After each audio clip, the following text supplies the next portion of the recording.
Hi, this is Dr. Max Fung, University of California, Davis in Sacramento, California. In this session, we'll be covering psoriasiform dermatitis, which in many ways is a direct follow-up to the previous topic of spongiotic dermatitis. And please check out our website for the year-long teaching curriculum. As one might expect from the title, most of the topics end in itis, but psoriasiform dermatitis is one of the minority among this list, wherein the name psoriasiform actually is not referring to the inflammation, but rather associated epidermal changes. So the name psoriasiform is fairly intuitive, but what are the histopathologic features that indicate that pattern?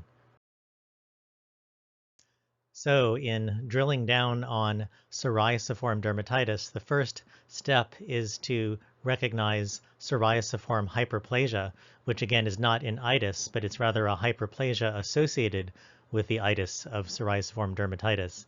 And in classical pathology, hyperplasia is defined as an increase in the number of cells, and moreover, it's a reversible condition. It's not malignant, so it's not uncontrolled growth, but it's actually in reaction to a stimulus that, upon removal, will reverse the hyperplasia.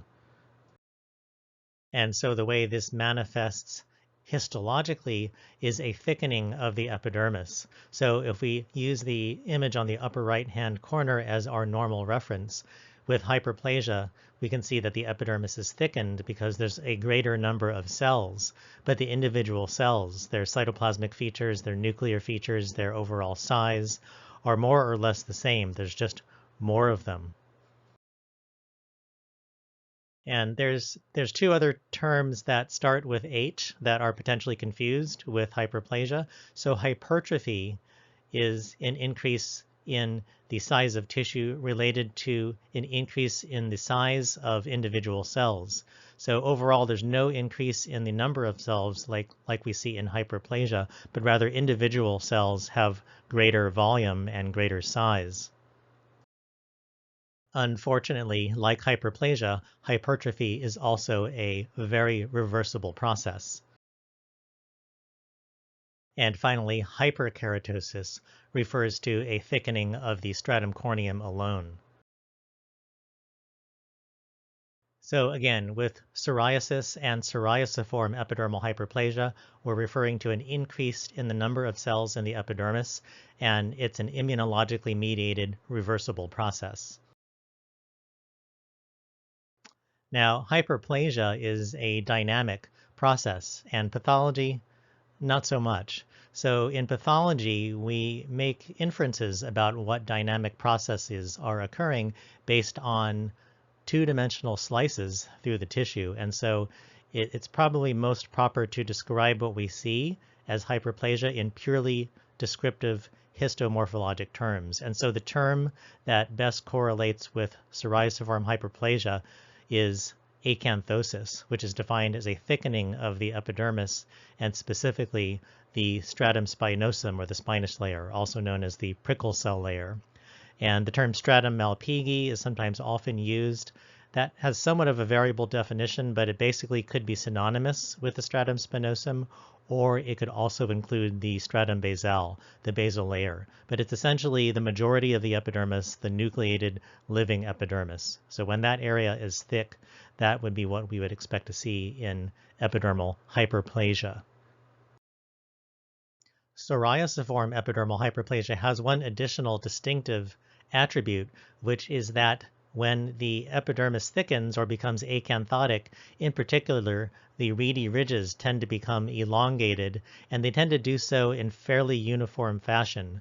So the elongation of the reedy ridges pretty much is equal in length if we look at different areas of the biopsy. And this is in contrast to the appearance of irregular epidermal hyperplasia with irregular lengths of the reedy ridges, which typifies chronic spongiotic dermatitis. As with all differential diagnoses, they could be relatively short or quite long. For this session, I've selected these entities to review. We'll spend the vast majority of the time discussing psoriasis and some of its variants, and then compare and contrast that with the appearances of chronic spongiotic dermatitis, typically its closest mimic. So, psoriasis, like many inflammatory skin disorders, is usually diagnosed clinically. It's not usually biopsied, so there does tend to be a selection bias to the dermatopathologist for cases that are unusual, atypical, or refractory. But in most cases, it does seem that we can make or at least favor a diagnosis of psoriasis. And in fully developed lesions of plaque-type psoriasis or psoriasis vulgaris, the appearances are often quite distinctive even from scanning magnification. In addition to the psoriasiform hyperplasia or psoriasiform acanthosis, those phrases can be regarded as synonymous, we have the regular elongation of the reedy ridges. They are often somewhat club-shaped, so narrower in the middle and more bulbous at the base, and they're fused to adjacent reedy ridges, so clubbing and fusion of reedy ridges. In addition, loss of the granular layer or hypogranulosis is characteristic, and that alone imparts a relative paleness or pallor to the superficial epidermis. But in addition to that, sometimes there actually is an absolute pallor of the superficial epidermis beyond just loss of the granular layer. So here we have a biopsy of plaque-type psoriasis, also known as psoriasis vulgaris. And from the panoramic view, we can see that the epidermis is markedly thickened, and it's fairly regular in its degree of hyperplasia. So you can kind of draw a more or less straight line connecting the tips of all the reedy ridges. It's a little bit curved, but it's very smooth and even. In addition, we can see that the reedy ridges are fused, and that's pretty prominent in this particular section. So we see reedy ridges coming down, but then they're kind of connected at the base in many areas. So fusion of reedy ridges, and even before they fuse, they have a little bit more of a bulbous pattern, wider at the base, and then there's progression to the fusion of adjacent reedy ridges. We can use this image of the skin provided by my former attending, Dr. Mark Goldine, as well as this image of the egg crate foam to show the pattern of the reedy ridges with individual evenly spaced reedy tips in normal skin. Thinning of the suprapapillary plates is also quite characteristic of psoriasis, shown here with a markedly decreased distance between the tip of the dermal papilla and the beginning of the stratum corneum. So this distance is much diminished, say, compared to this other suprapapillary tip to the left, which is more preserved in its thickness. Blood vessels are also typically prominent in the dermal papillae in psoriasis, and so they're often dilated or ectatic, and sometimes they have an apparent tortuous contour as well. And it seems to be most distinctive when the ectatic papillary dermal vessels actually seem to touch the epidermal basement membrane zone. Note also that the degree of epidermal hyperplasia is not as prominent as the previous example of psoriasis vulgaris that I showed you, and this is consistent with the observation that the ectatic papillary dermal vessels are perhaps the earliest identifiable histopathologic change in psoriasis. And it's often accompanied by papillary dermal edema. So if we look in the papillary dermal tips where the ectatic vessels are present, we can see that the collagenous stroma is a little bit pale. And in this case, I think the papillary dermal edema is somewhat subtle, so it might be best assessed by comparing with collagen in other areas of the tissue section, such as immediately subjacent in this case. I see more intense eosinophilia reflecting greater collagen and lesser edema. Here's one more example. Sometimes it's difficult to say what's a vessel versus an edematous space, but here we see some helpful red blood cells telling us that it's the lumen of a dilated or ectatic papillary dermal vessel. And perhaps the empty white spaces surrounding these ectatic vessels represent associated papillary dermal edema. in concert with hypogranulosis. And so there are multiple features supporting psoriasis, and when present in combination, that only increases the diagnostic confidence. But there's actually one additional feature here that's thought to be the most diagnostic, and that is the Monro microabscess, which is the presence of neutrophils within a parakeratotic stratum corneum. So we have these smaller, darker dots kind of looking a little bit like crushed ants, representing collections of neutrophils, and they're kind of present in kind of a flattened or kind of sandwich pattern within a parakeratotic stratum corneum. And in fact, many do refer to this as the sandwich sign in psoriasis. Parakeratosis with neutrophils is also seen in spongiotic dermatitis, but here the pattern and the proportions can help. So remember, with the Monro microabscess, it's a fairly flattened collection of neutrophils, whereas with neutrophilic crust and spongiotic dermatitis, we have basically crust. So we have more of a pale staining acellular eosinophilic area, which represents the serum crust stained on H&E sections. And there is parakeratosis and there will be neutrophils, but it doesn't have that distinct pattern as shown in the Monro microabscess. And that's kind of important in order to maintain that diagnostic specificity. Intraepidermal collections of neutrophils below the stratum corneum are also typical of psoriasis and referred to as spongiform pustules, the spongiform pustule of Cogoites. Like the Monro microabscess, considered highly specific for psoriasis. And therefore it's not surprising that both are often present in the same tissue section. So, as also mentioned in the lecture on spongiotic dermatitis, the presence of neutrophils within the epidermis constitutes neutrophilic spongiosis, and there is a fairly diverse differential diagnosis for neutrophilic spongiosis, but psoriasis is always first on that list. And various forms of spongiotic dermatitis, such as irritant contact dermatitis and seborrheic dermatitis, probably most commonly enter the differential diagnosis of psoriasis. Necrolytic migratory erythema is one of the forms of so-called deficiency dermatitis, a rare but clinically significant differential diagnosis that we'll review towards the end. So we've examined the typical features of established plaques of psoriasis, as well as examining some of the earliest changes in psoriasis in general, the papillary dermal vascular changes. Let's compare that with the appearances of Guttate psoriasis, which is a distinctive clinical pathologic variant of psoriasis characterized by an acute eruption of multiple small guttate plaques, guttate meaning drop or in the shape of a drop, and typically triggered by an infection, classically streptococcal.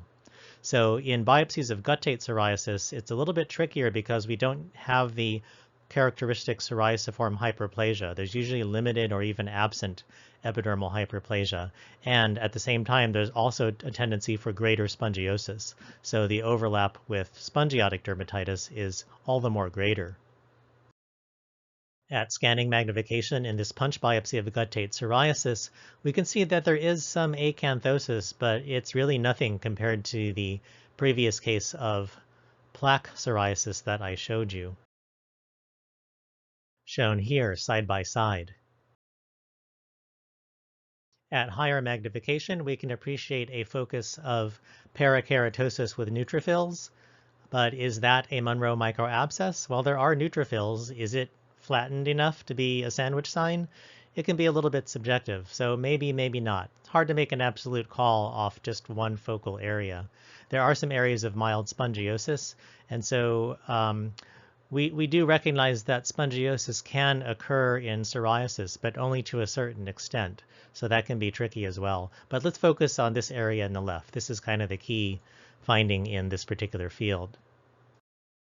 Spongiosis, but containing a focal collection of neutrophils, so a spongiform pustule. In other areas, spongiform pustules may not be present, but simply finding scattered neutrophils within a spongiotic epidermis would still be compatible. And in this particular area, there is also a Monroe microabscess. Pustular psoriasis is also a distinctive clinical variant of psoriasis, and especially in patients with a pre-existing history of psoriasis, a biopsy is not often needed. Even the superficial non-scarring exfoliation associated with late resolving pustular lesions is clinically distinctive. Pustular psoriasis may be generalized or localized, often to the palms and soles, so it's not uncommon to see a biopsy from acral skin. At scanning magnification, we can see an intraepidermal pustule, meaning an intraepidermal collection of mostly neutrophils. And this contrasts with a typical spongiotic vesicle, which contains Langerhans cells and/or lymphocytes, not predominantly neutrophils. And there is usually neutrophilic spongiosis peripheral to the pustule. Essentially, a clinical pustule is a supergiant spongiform pustule of cogoids. Peripheral to the pustule, there's enough diffuse spongiosis here that one might consider a differential diagnosis of spongiotic dermatitis, but in this case, I would say it's offset, if you will, by this very dilated papillary dermal vessel. Now, I don't need to confirm that you're not a robot, but I do need to confirm that you are attentive and comprehending. So, experienced and attentive trainees, what histopathologic feature is shown in this image? And is the feature typical of psoriasis or nonspecific? If you recognize this parakeratosis with layered collections of neutrophils as the Monroe microabscess, you'd be right. And this is indeed considered to be one of the single most specific histopathologic features in psoriasis, along with the spongiform pustule of cogoids. And let's compare these findings with those of chronic spongiotic dermatitis, which is also characterized by epidermal hyperplasia and acanthosis, which may in some instances be described as psoriasiform. But if there's going to be a difference, it's typically in the regular versus the irregular. So with chronic spongiotic dermatitis, the lengths of the reedy ridges tend to vary greatly compared to the relatively even elongation of the reedy ridges in psoriasis. In addition, we have hypergranulosis, and spongiosis is not really helpful because it's often minimal. So irregular elongation. The reedy ridge lengths are not equal. Also characteristic of chronic spongiotic dermatitis is hypergranulosis. But again, remember this needs to be calibrated against the background changes. So on acral skin, one needs to make that adjustment knowing that the granular layer is normally more prominent on acral skin. And again, spongiosis may be quite minimal, well within the range of the spongiosis that can be seen in psoriasis. I sometimes find that it's helpful to zoom in at high magnification to confirm the spongiosis, and then back out to a lower magnification on the same field to see if one can still identify it at the magnification that one would normally scan a slide when trying to make an initial diagnosis. Chronic spongiotic dermatitis eventuates in Lichen simplex chronicus, LSC, with compact orthokeratosis overlying papillary dermal fibrosis as the histologic correlates of lichenification. Neurodermatitis is an older historical name for Lichen simplex chronicus, typically presenting as a localized plaque on hair-bearing skin, a fact which is quite helpful diagnostically when looking at slides, sometimes not knowing the anatomic site offhand. So the epidermal hyperplasia resembles that of normal acral skin with the compact orthokeratosis and hypergranulosis, yet it's on hair-bearing skin, so we have the hairy palm sign of Lichen simplex chronicus and its close cousin, Prurigo nodularis. Another helpful clue when LSC occurs on chronically sun-exposed skin is the displacement of the solar elastosis downwards with the overlying papillary dermal fibrosis. And this is off center, but this is the edge of a cystically plugged hair follicle. So that combined with the acre-like appearance of the epidermis would constitute the hairy palm sign. That papillary dermal fibrosis often has a scar-like appearance with vertically oriented blood vessels between the fibrotic papillary dermal tips. And the progression of chronic spongiotic dermatitis to LSC is really more of a continuum, often with coexisting features of both present in a single biopsy,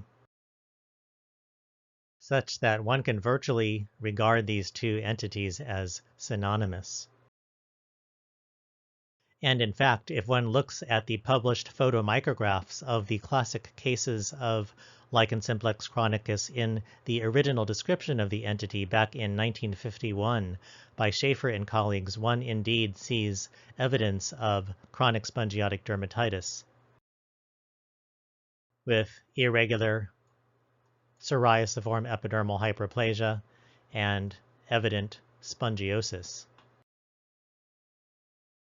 And so the distinction between chronic spongiotic dermatitis and LSC is really a non-issue, and that contrasts with a case like this, which is a huge and long-standing issue in dermatopathology, the distinction between psoriasis and chronic spongiotic or eczematous dermatitis. So in this punch biopsy, we can see a mixed message. There definitely is psoriasiform epidermal hyperplasia, and it's pretty regular. We have thinning of suprapapillary plates. I think I see a Monroe microabscess. So green light for psoriasis, right? Oops, what's that? That is a spongiotic vesicle, and moreover, it's filled with Langerhans cells, so we can even further specify that as a Langerhans cell collection, a typical feature of spongiotic dermatitis and not a feature of psoriasis. In addition, we have hypergranulosis, which is not classic, and I even think there's eosinophilic spongiosis here as well, also not typical of psoriasis, but typical of spongiotic dermatitis. And this is precisely the situation that dermatopathologists have been faced with for decades and continue to struggle with. So for example, here is the typical clinical for a case like this, rule out psoriasis versus eczema. And so how would you report this if you were the pathologist? You could just report it as a psoriasiform spongiotic dermatitis. That would be very accurate. And you could certainly add a note saying that the differential includes psoriasis versus eczema. But what's wrong with this report? In my opinion, what's wrong with that report is that it basically gives the clinician nothing. And so as a pathologist, we should strive to at least try to give something rather than nothing. So rather than just simply confirming the submitting doctor's clinical differential diagnosis, we should strive with whatever clues we have to try to at least give them something more specific or explain why the case is difficult. So there's no right or wrong answer here, but something to this effect would be generally appreciated by the clinician. So we have a mixed picture, and that specifically could represent a contact dermatitis superimposed on psoriasis. And then, of course, drug reactions can do anything. So it's reasonable when one has a mixed picture to suggest a drug reaction. Although in general, when the clinician is not asking for a drug, it's possible that that may be completely out of the question, and we just don't know enough clinical information to know that. And remember, the clinicians are selecting for biopsy only the unusual cases. So they're not sending us the cases that look like the textbook. They're sending the cases that are refractory or atypical, or they're getting ready to start, a systemic agent, or they want to make sure they're not missing cutaneous T-cell lymphoma. So those are the cases that we get in routine practice. And the entity of SIBO psoriasis, recognized clinically, is another one of those entities where the overlap in features between psoriasis and seborrheic dermatitis is quite significant, with somewhat regular but somewhat irregular epidermal hyperplasia, a little bit of hypergranulosis, a little hypogranulosis in other areas, and some mild spongiosis, but without those neutrophils that we want to see in psoriasis. And moreover, you can see neutrophilic spongiosis in seborrheic dermatitis as well.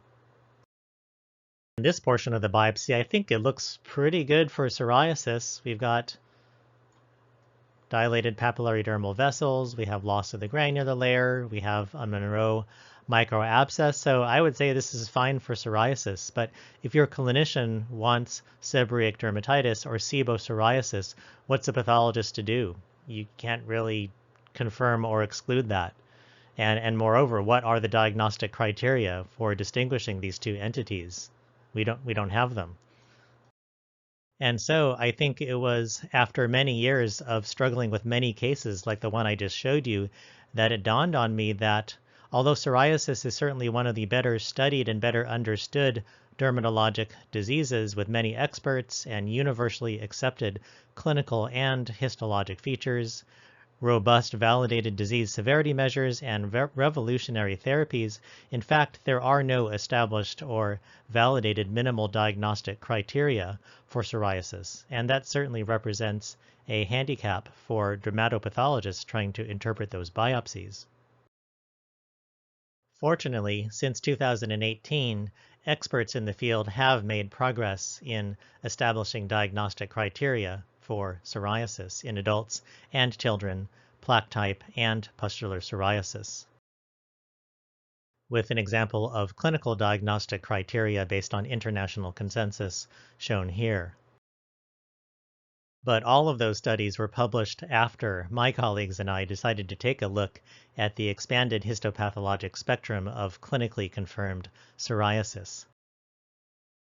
And so for our study, the only way we could systematically clinically confirm the diagnosis of psoriasis in our cases was to develop our own clinical diagnostic criteria and what I call informally validate them by having them vetted by a number of psoriasis experts from across the country and who are gratefully acknowledged on this slide. In our study, the most prevalent of the atypical or non-classic features was in fact irregular acanthosis, as exemplified in a case like this, where we see more of an irregular pattern of epidermal hyperplasia with notable variation in the lengths of the different reedy ridges. And here's the other section of this bisected punch biopsy showing the same irregularity in the length of the various reedy ridges. But despite the presence of atypical or non-classic features in these biopsies, we were usually able to support the diagnosis of psoriasis by examining all of the tissue sections and finding a preponderance of typical features of psoriasis. So here we can see the classic Monroe microabscess, hypogranulosis, and dilated papillary dermal vessels. And in this biopsy of a crusted plaque on the scalp, we have a fairly disproportionately large amount of crust that could evoke consideration of a spongiotic dermatitis, but also neutrophilic spongiosis with classic spongiform pustule formation supporting psoriasis. Hypergranulosis was also not uncommonly encountered, as were single necrotic keratinocytes in the stratum spinosum.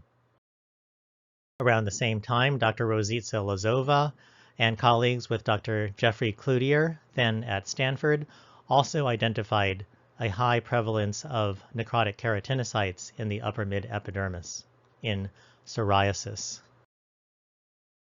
Dermal eosinophils and even rare examples of eosinophilic spongiosis were seen in our cases of clinically confirmed psoriasis. And interestingly, within the span of 3 years, 2 additional groups reported their findings on eosinophils in psoriasis, and thereby providing multi-institutional support for the presence of dermal eosinophils in lesional psoriasis with a pooled prevalence of 44%. And so it seems to me that there is a fairly expanded spectrum of findings that may be seen in clinically confirmed psoriasis. And I think this is just one of the details that makes this differential diagnosis of psoriasiform spongiotic dermatitis challenging. And so from a practical point of view, what I tend to do is that if I know that psoriasis is on the clinical differential and I have anything within this psoriasiform spongiotic spectrum, I think psoriasis is basically difficult to exclude. if it is clinically suspected. And some of the non-classic features that you generally will not read about or not see emphasized in the textbooks include irregular acanthosis, areas of hypergranulosis rather than hypogranulosis, and I certainly readily accept mild spongiosis, but how much is allowable? So in general, I'll allow pretty significant spongiosis in psoriasis if there are prevailing typical features. And kind of the practical limit I have is the spongiotic vesicle. So if there's a spongiotic vesicle that's non-neutrophilic, such as a Langerhans cell collection or a spongiotic vesicle with lymphocytes and Langerhans cells, then that kind of is a hard line where I cannot really favor psoriasis with that. But you always have the kind of the out, if you will, of suggesting the possibility of an allergic contact dermatitis superimposed on psoriasis.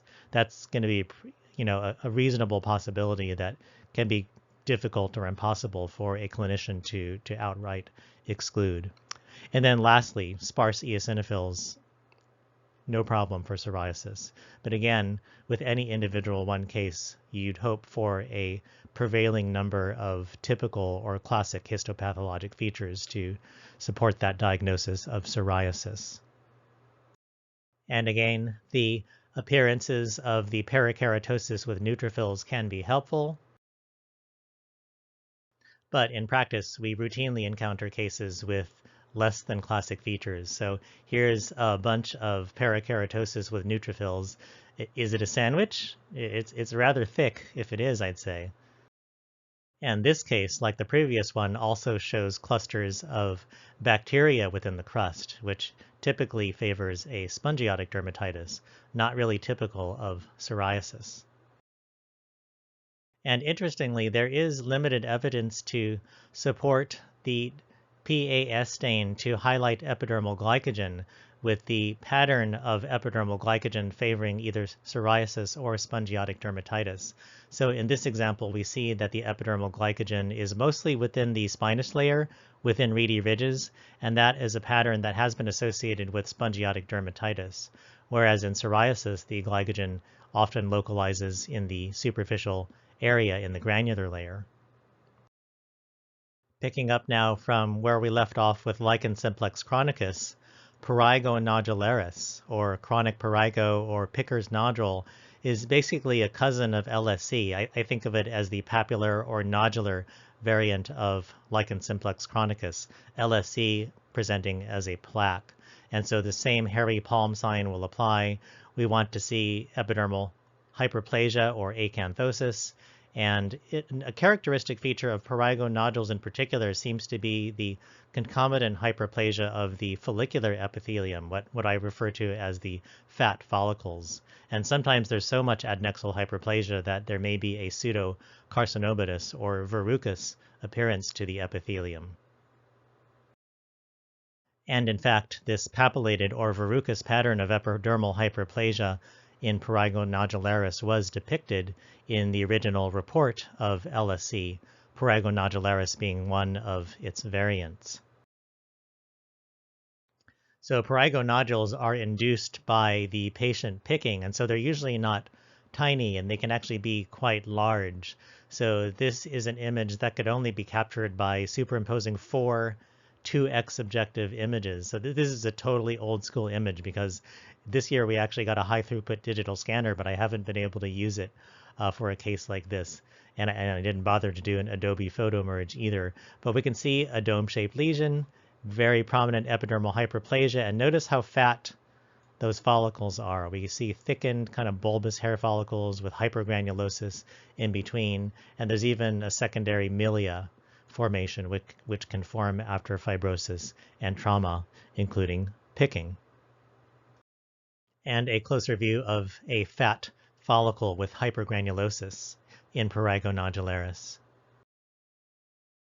And as was seen in LSC, scar-like fibrosis of the papillary dermis with vertically oriented vessels, somewhat perpendicular to east-west collagen.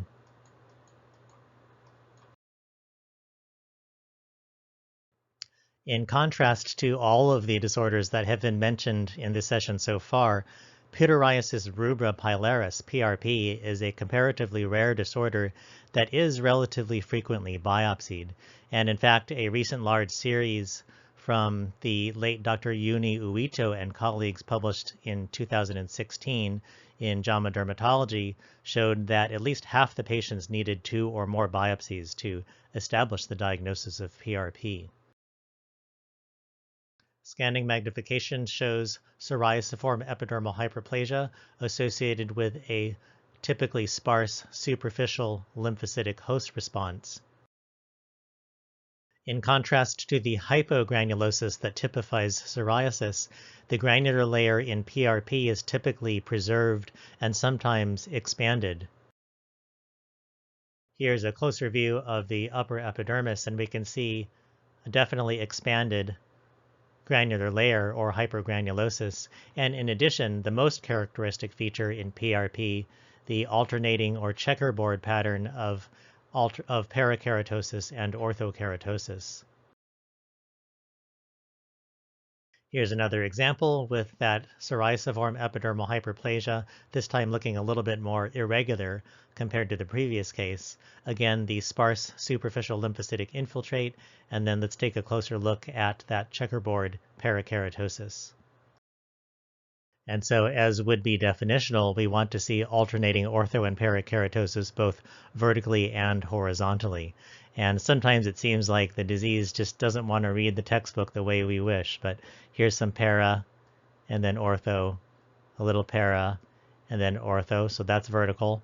And then going from side to side, there's para, ortho, para, and then I see more para here. There certainly is an area of ortho. I see para, maybe a little ortho here, little ortho here, little para here. So it's not a perfect geometric checkerboard, but I think, ladies and gentlemen, this is pretty much as good as it gets. So this passes, okay? And an even closer view of it. Deficiency dermatitis is not a single disease, but it's a traditional way to designate a short list of nutritional deficiencies that result in a fairly uniform histopathologic profile, although the clinical presentations are a bit more diverse. And the 3 traditional entities under this heading include the following. So zinc deficiency, either genetically predisposed or acquired, vitamin B3 or niacin deficiency, known as pellagra, and necrolytic migratory erythema, also known as the glucagonoma syndrome, which represents a reaction typically associated with an alpha cell tumor of the pancreatic islets. In this example, we see perhaps the most characteristic, if not pathognomonic, combination of findings in deficiency dermatitis, that of diffuse or confluent parakeratosis in conjunction with superficial epidermal pallor and necrosis, designated necrolysis. And these findings may additionally be accompanied by neutrophilic spongiosis with subcorneal neutrophilic pustule formation, thereby mimicking acute or guttate psoriasis. And at least in some foci, the superficial pallor can be quite striking, even beyond the loss of the granular layer. However, not every example will have that classic prominent superficial pallor. So here's another example of glucagonoma syndrome, and we can see from scanning magnification the irregular psoriasiform hyperplasia with diffuse parakeratosis. And this one I would say is even a bit trickier because we also have thinning of the suprapapillary plates further overlapping with psoriasis. Just a tiny hint of pallor focally that we can confirm at higher magnification and present in conjunction with empty white vacuoles, which would be the earliest sign of the necrolytic necrosis characteristic of this disorder. Here now without the accompanying pallor. Less common, but also recognized, is the presence of dyskeratotic cells, dyskeratotic keratinocytes, particularly in the superficial epidermis, but sometimes present in the spinous layer as well. A number of years ago, I became curious as to the diagnostic specificity of superficial epidermal pallor. And a limited survey of a limited number of textbooks indeed confirmed that the pallor is most consistent of deficiency dermatitis, although it has occasionally been mentioned as a feature in both psoriasis and pityriasis rubra pilaris. Here's a clinical challenge for the dermatologists. Experience clinicians, evaluate, and diagnose.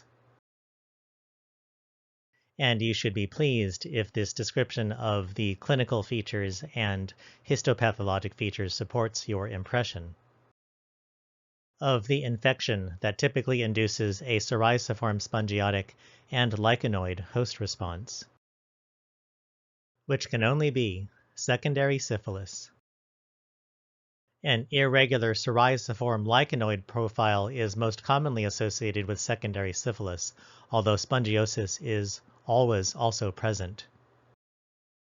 An underlying perivascular and periadnexal inflammatory infiltrate is typically present, typically superficial but sometimes extending into the reticular dermis.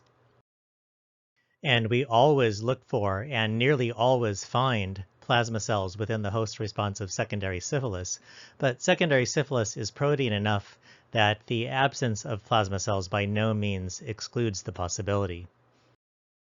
Spongiosis with exocytosis is typically present, including neutrophilic spongiosis. And the diagnosis is typically confirmed either serologically or with histochemical or immunohistochemical stains against Treponema pallidum. And another example with irregular psoriasiform epidermal hyperplasia and a slightly sparser but still somewhat lichenoid host response with many plasma cells.